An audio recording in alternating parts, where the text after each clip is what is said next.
আসসালামু আলাইকুম ওয়া রাহমাতুল্লাহি ওয়া বারাকাতুহু।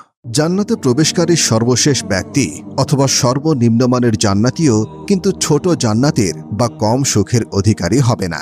এ ব্যাপারে মহানবী সাল্লাল্লাহু আলাইহি ওয়াসাল্লাম বলেছেন, সর্বশেষে যে ব্যক্তি জাহান্নাম থেকে বের হয়ে জান্নাতে প্রবেশ করবে তার সম্পর্কে অবশ্যই আমার জানা আছে। এক ব্যক্তি হামাগুড়ি দিয়ে বা বুকে ভর দিয়ে চলে জাহান্নাম থেকে বের হবে। তখন আল্লাহ তাআলা বলবেন, যাও জান্নাতে প্রবেশ করো। সুতরাং সে জান্নাতের কাছে এলে তার ধারণা হবে যে জান্নাত পরিপূর্ণ হয়ে গেছে।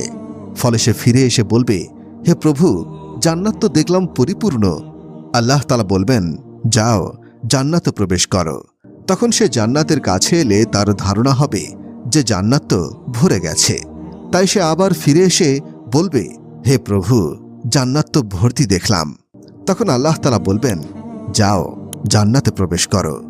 তোমার জন্য থাকলো পৃথিবীর সমতুল্য ও তার 10 গুণ পরিমাণ বিশাল জান্নাত, অথবা তোমার জন্য পৃথিবীর 10 গুণ পরিমাণ বিশাল জান্নাত রইল।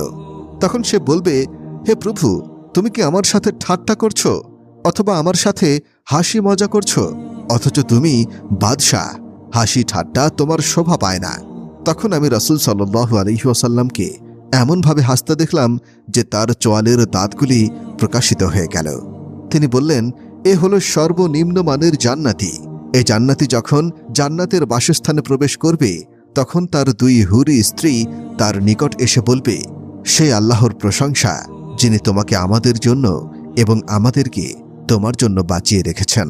তখন সে বলবে, আমাকে যে দেওয়া হয়েছে তা অন্য কাউকে দেওয়া হয়নি। বিচার দিনে মুমিনরা মাত্র জোহর থেকে আসরের সময় অবধি অপেক্ষা করবে, অতঃপর তাদেরকে জান্নাতে প্রবেশাধিকার দেওয়া হবে। সে কি আনন্দের দিন, যেদিন ফেরেশতাগণ তাদেরকে সম্মানের সাথে চির সুখময় বেহেশতের দিকে দলে দলে পথ দেখিয়ে নিয়ে যাবেন। কত কষ্ট ভোগা দেখার পর যখন জান্নাতের দরজায় পৌঁছবে তখন ফেরেশতাগণ তাদেরকে সালাম ও স্বাগত জানাবেন। মহান আল্লাহ তাআলা বলেন, যারা তাদের প্রতিপালককে ভয় করে তাদেরকে দলে দলে জান্নাতের দিকে নিয়ে যাওয়া হবে। যখন তারা জান্নাতের নিকট উপস্থিত হবে এবং জান্নাতের দরজা খুলে দেওয়া হবে এবং তার রক্ষীরা তাদেরকে বলবে, তোমাদের প্রতি সালাম, তোমরা সুখী হও এবং স্থায়ীভাবে বাস করার জন্য জান্নাতে প্রবেশ করো।